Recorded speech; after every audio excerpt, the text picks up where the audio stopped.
What's up, YouTube? It's your girl HiiEishh back again with another video.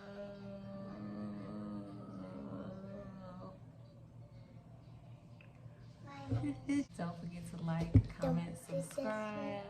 Don't forget the subscribe button in the bottom. And don't forget to hit the subscribe button. Yeah. Don't forget to subscribe. So yeah, like she said, don't forget to like, comment, subscribe, turn on your notification bells so you don't miss these videos. They've been coming every other day. Have y'all peeped game? You probably ain't peeped game, but anywho, this video I want to go more into. One second, mommy talking. Okay, go back and watch iPad. So I wanted to, in this video, continue our grocery shopping 101 / grocery shopping for beginners series. And this time I wanted to get into knowing how much you're gonna spend on your groceries, right? Because not a lot of people know how to do the math on that. So this is what you do. You take your income, and your income is everything you get coming in money-wise. So monetarily, what do you receive every month? Now that can be your paychecks, that can be whatever money you're receiving from doing some type of odd jobs, if you got some type of hobbies you're getting paid for, if you got some type of child support, spousal support, anything that you are receiving that is being paid out to you for your usage, that is called your income. Okay, so you want to take all the income you're receiving, add it up, and save that number. Okay, then you want to look at all your expenses.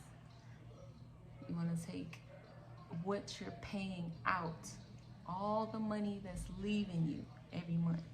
And this can be your car payment, rent, electricity, gas, insurance, any bills, phone, anything that you're paying for, childcare, whatever you're paying for, include that in the expenses when you're adding those up. And you're gonna save that number, right? Now, take your income, subtract your expenses from your income. It's gonna leave you with how much you have left over in income after you've taken care of all your expenses, right?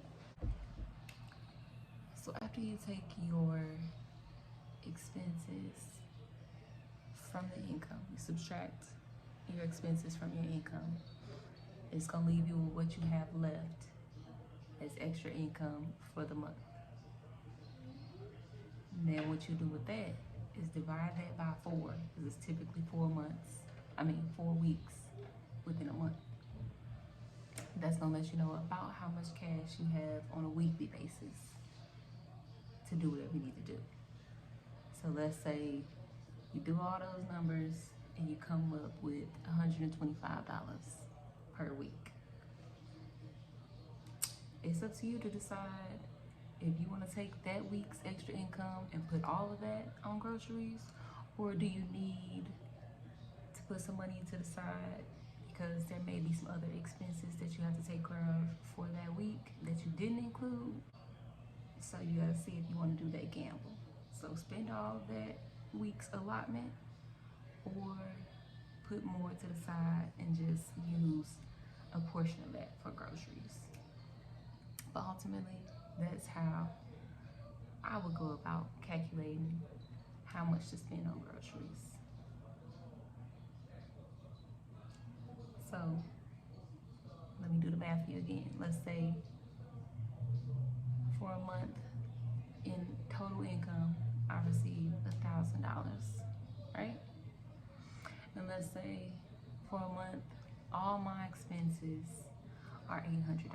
Wouldn't that be great if all my expenses for a month as a mom, wife, and working woman in America was $800? That would be wonderful, but that's not it.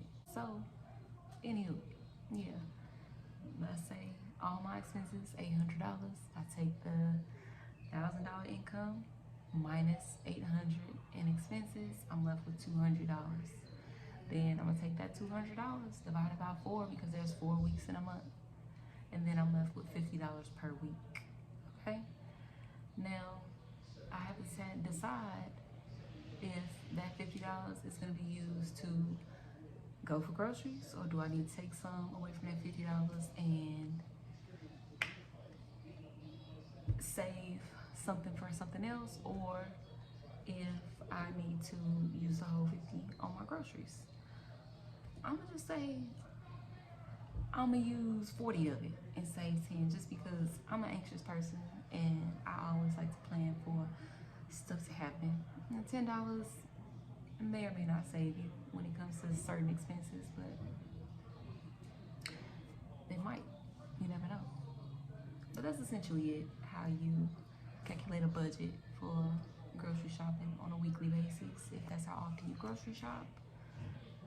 If it's more often or less often, then you will have to change the variables. Same equation, but change the variables a little bit.